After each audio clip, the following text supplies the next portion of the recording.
E-mini S&Ps end the week on a high note, pushing to yet another new all-time high, 42.32 and a quarter.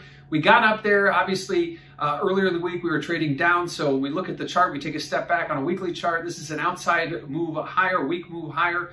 Certainly carries this momentum into the weekend. It'll be interesting to see if we can see any follow-through next week, but ultimately, when we got today's big move, it came after a very weak jobs number. Now, the jobs number came in, we were expecting somewhere around 1 million new jobs. We got about 266,000, and that obviously sent the market higher, not because they believe the economy is expanding at a rapid pace anymore, but more so because it means the Fed will remain in play.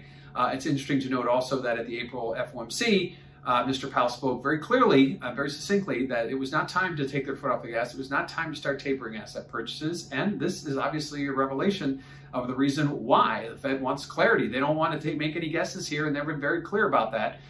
So a Fed that's going to stay in play is very bullish to equities. Keeping rates low, keeping asset purchases as they are, will likely continue to fuel the risk markets, and that's what we're seeing as E-minis hit yet another new all-time high.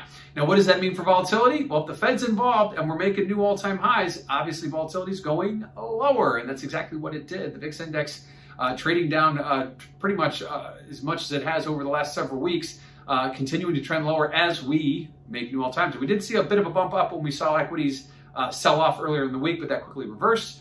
At this point, volatility, not really a game changer as we continue to go down, as indices continue to go up. That relationship is very historical and very normal. But at this point, when you get to those high-level equity new all-time highs, you tend to think things are getting a little top-heavy.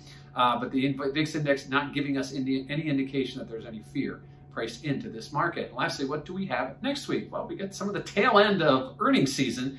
So while some of the bigger names have gone by the wayside, we are still watching. Obviously, that will continue to have some input.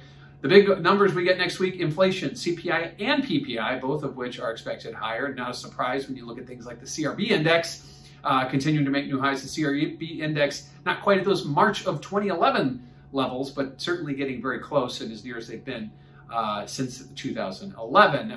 We also get a slew of Fed speakers next week, and the one I want to highlight is Mr. Kaplan out of Dallas, Fed president. He has been talking about it's time to taper, it's time for the Fed to start taking a step back. And clearly, it'll be interesting to what he has to say after the weak jobs report that we got today.